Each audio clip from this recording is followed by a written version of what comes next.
got a bag full of dicks, and I'm gonna suck 'em. The illustrious, the beautiful, the talented,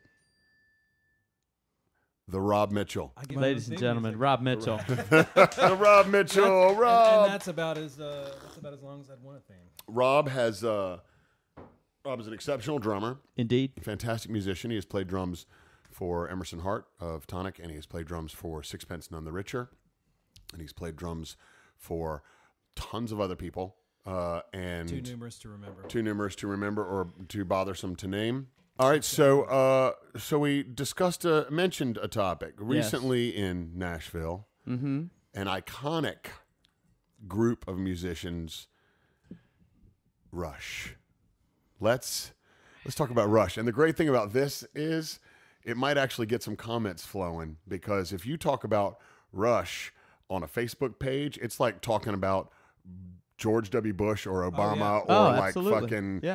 you know, it is polarizing. Very much so. And the only band that has taken over for Rush is Dream Theater, which is basically Rush for bigger dorks. Yeah. Right, and if you go like That have Portnoy, less sex than the actual Rush fans. yeah, actual Rush fans have lived long enough now to find people that can deal with their dorkery, and they may have gotten laid. But the Dream Theater fans, not a chance. Oh, It's no. never gonna happen. They have not actually seen true vagina yet. Slayer fan will have more sex than Dream Theater fan. Absolutely. Oh, yeah, I mean it's with animals, but it's still sad. Now, you guys know we've talked about this briefly before. I like Rush. I like Rush quite a bit.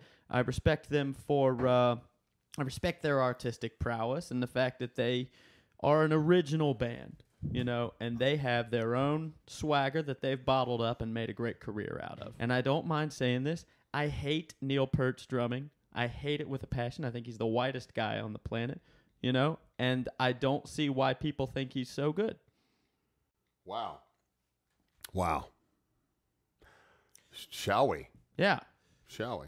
What don't you like? Yeah, well, let's let's start go a off little with that. deeper. What don't you like about his He drum? subdivides everything in 16ths. He subdivides does. everything. He He does. plays the same beat every single time, and he can't swing to save his life. Oh, His no. swinging is a Well, joke. you read my comment. He swings like a box full of nickels and nails, easily. falling down in a wooden box, falling downstairs. That's That's more musical than him swinging. Probably. Yeah, it's awful. And if you actually want to hear some awful swinging, watch some of the YouTube videos of him doing the Burning for Buddy thing. Oh, I've seen it. Oh no. It's horrifying. He's still, you know how he's had that scripted drum solo now for years where he does like the big band. He did the big band kind of thing. Oh god. Yeah, it's horrifying. Which It's his original drum solo, tragic. like the All the World's a Stage video, live record. Right. To me, I'm not a big drum solo fan. It's a but that's- compositional thing, though. It is. It's very compositional. It's to me like if you ever watch Max Roach, like he was a melodic thinker Right. in his playing, and that's kind of why I Max Roach. Well, Well, and it- soul baby. Well, he did. But in and Neil's, we'll get into that. in We'll Neil's, get into in Max Neil's Roach old solos, dropped bombs.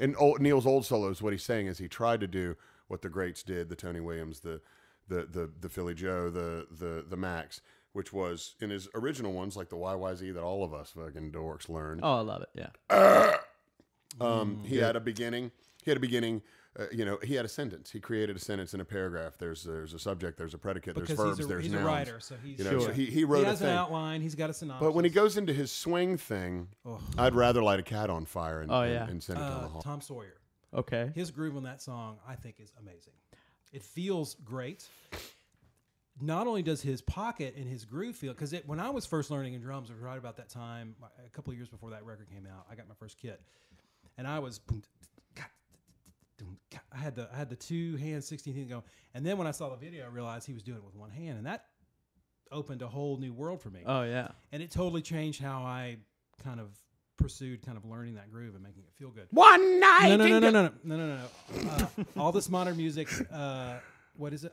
All this machinery making modern music can still be open-hearted, not so coldly charted. It's really just a question of honesty. Now, that might sound kind of gay, but if you look at what he's actually saying, and this is back in the days before we had Pro Tools, obviously. He's talking about I like the intent. the Lindrum. The intent, I think, of what he is saying is actually pretty awesome. Not agreeing with you or with Tripper, not that you guys are arguing, but I will say that you're saying that, you know, he may not nail it on everything, but the intent is there. And occasionally he does nail it. And I say, even broken clocks are right twice a day. And I say, as a middle-aged black man, I got no use for Neil Peart's drumming. His greatness cannot be argued. True. We cannot.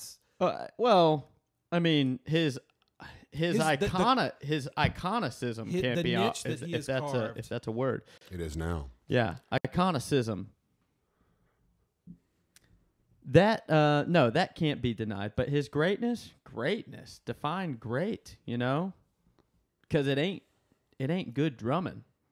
Well, I mean, I love prog rock. I grew up listening to nothing but prog rock. But even when you listen to like Alan White or listen to Bill Bruford's a great example. King Crimson, you know. But he swings. Oh, he swings horribly. like a motherfucker, man. No, he's pretty good. I think he's pretty good, man. English white jazz. No, it's Three English white terms jazz. that should not compared to Neil Peart, man. I think Bill Bruford is comparing anyone to anyone.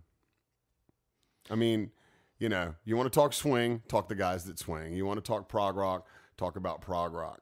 You know, I mean, at the end of the day, it also, this is from a drummer's perspective, a lot of people, and it's not an arrogant statement to say, oh, I grew out of that. That's not me saying that everybody that likes Rush or Dream Theater or whatever didn't grow out of it, because I'm still a fucking sucker for In the Cage off Lamb Lies Down on Broadway. Hey, that's That's fucking prog rock at its finest. It's great to me. Phil Collins. But you know, we can talk about his I think Phil Collins is a great drummer. But I think that he is. Hearing that, Mike Meadows?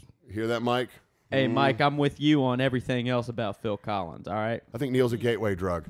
I think Neil, if you are the type of person that, is a prog rock guy, is always going to be a prog rock guy, then you may stay with him forever. And some of us went on more prog rock and went to Lamb Lies Down on Broadway, or you know, other shit, or maybe even Zappa, or Joe. You know what's funny is I found found Joe's Garage before I found everything before it. It was like the first thing I heard was Keep It Greasy, and I went, "Who's this asshole?" That's Caliuta, right? Yeah.